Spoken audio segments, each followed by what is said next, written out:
तो जी हाँ, अस्सलाम वालेकुम, बिस्मिल्लाहिर्रहमानिर्रहीम। Students, I am pretty sure कि आप सब खैरियत से होंगे और घरों में स्टे कर रहे होंगे। तो आज हमने जो टॉपिक डिस्कस करना है वो है सैंपल एंड सैम्पलिंग। हम जानते हैं कि सैंपल क्या होता है। किसी भी एक बल्क मटेरियल का एक स्मॉल रिप्रेजेंटेटिव पोर्शन जिसमें वो सारी खूबियाँ हों जो उस बल्क मटेरियल के अंदर पाई जाती हैं, उस स्मॉल रिप्रेजेंटेटिव पोर्शन को हम एनालिसिस के लिए यूज़ करते हैं। ये स्मॉल रिप्रेजेंटेटिव पोर्शन कहलाता है sample. Sample representative portion of A bulk material. Types of sample, sample solid हो सकता है, लिक्विड हो सकता है, गैसियस हो सकता है। अगर हमारा सैंपल सॉलिड होगा तो हमें क्या करना होगा? In case of solid sample, first step is to grind the material to decrease the particle size of the material, then mix it to ensure homogeneity. अगर सॉलिड सैंपल हो तो मटेरियल को ग्राइंड करें ताकि उसका पार्टिकल साइज़ डिक्रीज़ हो और फिर उसमें इस तरह मिक्स करें कि वो यकसा हो जाए, उसमें होमोजेनिटी आ जाए, वो होमोजीनियस हो जाए। Proper storage in case of solid sample proper storage करनी है ताकि कोई बाहर से इम्प्योरिटी ना आ जाए, वो किसी चीज़ को एब्जॉर्ब ना कर ले, कुछ अब्जॉर्ब ना हो जाए। Because absorption and adsorption change the concentration of sample. In case of liquid sample, अगर हमारा सैंपल लिक्विड हो तो हमें क्या करना होगा? हमें ये करना होगा कि लिक्विड सारा वन फेज़ हो, वन फेज़ लिक्विड हो। ऐसा ना हो कि दो लेयर बनी हो। दो फेज़ का मतलब अगर हम पानी को तेल के साथ मिलाएं तो वो टू फेज़ हो जाता है। Liquid should be in one phase, liquid sample should be in one phase liquid. Proper storage करनी है, क्योंकि अगर हम प्रॉपर स्टोरेज नहीं करेंगे तो चांस है कि लिक्विड कुछ एवेपोरेट हो जाएगा, या किसी के पाँव की ठोकर लग गई लैब में तो लिक्विड गिर जाएगा। Because problem occur like evaporation and it may change the concentration of sample. In case of gaseous sample, gases are generally more homogeneous than liquid and solid. In case of gaseous sample, sample container may be kept inside the second sealed container to ensure the concentration of gas intact. Gaseous sample में हमने क्या करना है कि एक gas को एक sealed container में बंद करना है, फिर उसे एक सेकंड कंटेनर में बंद कर देना है ताकि ज़रा सी भी गैस की अमाउंट ज़ाया ना हो और हमारे पास सैंपल की जो भी अमाउंट है वो ज़ाया ना हो। तो जी हाँ, अभी हम डिस्कस करेंगे सैंपल की कुछ टाइप्स, जिसमें से एक है ग्रॉस सैंपल। ग्रॉस सैंपल क्या होता है? ग्रॉस सैंपल ये होता है कि हमारे पास फ़र्ज़ करें कि एक यूरिया खाद की एक बोरी है, एक बड़ी, एक बैग है, एक थैला है, यूरिया खाद का एक बड़ा थैला है। उस थैले में से हम छोटे छोटे पोर्शन बना लेते हैं। उस थैले में से हम कई सेवरल पोर्शन बना लेते हैं 5-5 ग्राम के। ये 40 किलो का, एक मन का यूरिया बैग का एक थैला है, हम उसमें से 5-5 ग्राम के सेवरल पोर्शन बना लेते हैं। ये कहलाता है gross sample. The gross sample consist of several portion of the material to be tested. The sample correspond to several small parts taken from different part of bulk material.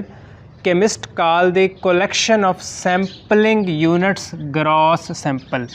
ये सारे कहलाएंगे gross sample. ये छोटे छोटे small numerous several portion ये कहलाएंगे gross sample. फिर है लेबॉर्ट्री सैंपल।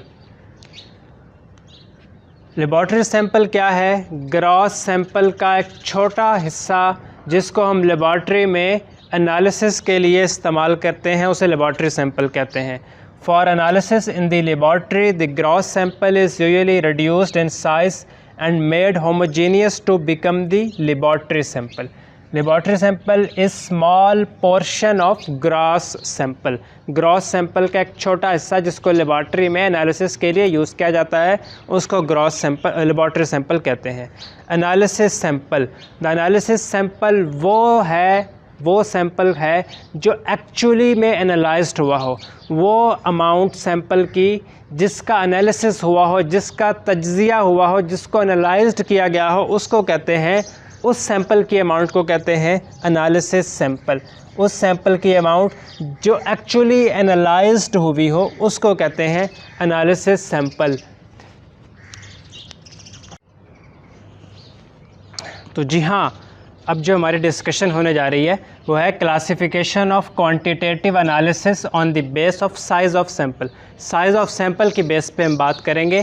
पहला है जिसमें मैक्रो एनालिसिस. अगर सैंपल का साइज़ ज़्यादा होगा, बड़ा होगा, तो हम उसे कहेंगे मैक्रो एनालिसिस. कितना ज़्यादा होगा, किस कदर सैंपल की अमाउंट होगी. अगर 0.1 ग्राम 0.1 ग्राम या इससे ज़्यादा सैंपल की अमाउंट होगी तो हम उसे कहेंगे macro analysis. Those analysis in which measurements which involve 0.1 ग्राम और मोर ऑफ द सैंपल. फिर है semi micro analysis. Semi micro analysis क्या है, अगर हम सैंपल की अमाउंट 0.01 ग्राम से लेके 0.1 ग्राम तक हो, 0.01 ग्राम से लेके 0.1 ग्राम तक हो तो उसे हम कहेंगे सेमी माइक्रो एनालिसिस. फिर है माइक्रो एनालिसिस जिसमें सैंपल की अमाउंट, सैंपल का वेट 0.001 ग्राम से लेके 0.01 ग्राम तक हो तो उसे हम माइक्रो एनालिसिस कहते हैं. फिर है ultra micro analysis. Ultra micro analysis में सैंपल का जो वेट होता है वो 0.001 ग्राम से कम होता है, या इतना या इससे कम हो तो उसे हम अल्ट्रा माइक्रो एनालिसिस कहेंगे. तो जी हाँ, अभी हम डिस्कस करेंगे what is sampling process. Sampling process क्या है. सैंपल को कलेक्ट करने के जो तरीके हैं, सैंपल को कलेक्ट करना है, ये प्रोसेस कहलाता है sampling process. The process by which we collect a representative portion or small amount of a material that accurately represent the bulk of material being analysed. वो जो बड़े सारे मटेरियल को, बल्क ऑफ मटेरियल को जिसको हमने एनालाइज करना है, उसका एक छोटा रिप्रेजेंटेटिव पोर्शन कहलाता है सैंपल.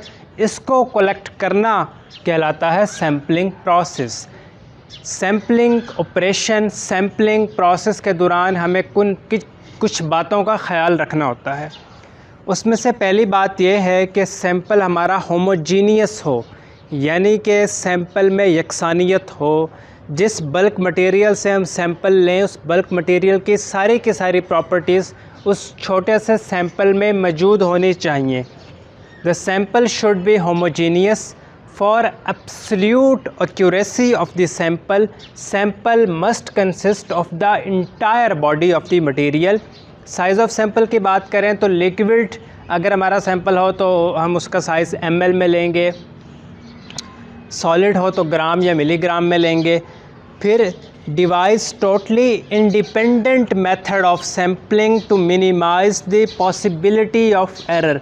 इस बात का क्या मतलब है? इस बात का मतलब है सैम्पलिंग करते हुए जो सैम्पलिंग का प्रोसेस है, हमने कोशिश करनी है वो प्रोसेस इंडिपेंडेंट हो, यानी बहुत सारी चीज़ों पर डिपेंड ना करे. अगर हमारा सैम्पलिंग का प्रोसेस 10 दूसरी चीज़ों पर डिपेंड करेगा तो उसमें चांस है कि कहीं एरर आ जाएगा. अगर हमने सैम्पलिंग की और सैम्पलिंग का प्रोसेस करते हुए हमारा सैम्पलिंग का प्रोसेस और बहुत सारी चीज़ों पर अगर डिपेंड कर रहा होगा, इन्हिसार कर रहा होगा, तो किसी एक जगह पर अगर गलती हो गई तो सारे का सारा सैम्पलिंग का प्रोसेस गलत हो जाएगा, सैंपल गलत मिलेगा. उसकी जब हम एनालिसिस करेंगे तो डाटा गलत मिलेगा, रिज़ल्ट गलत मिलेगा और इसकी सही तरह से इंटरप्रिटेशन नहीं हो सकेगी. तो हमें चाहिए कि हम ऐसा सैम्पलिंग का प्रोसेस डिवाइस करें, बनाएं जो टोटली इंडिपेंडेंट हो, ज़्यादा चीज़ों पे डिपेंड ना करता हो. तो जी हाँ स्टूडेंट्स, आज के लिए इतना ही। मेरी आपसे रिक्वेस्ट है, मैं एक बहुत अहम बात कहने वाला हूँ कि इस चैनल को ज़रूर सब्सक्राइब करें, अपने क्लास फेलोज़ के साथ शेयर करें, लाइक करें, कमेंट करें,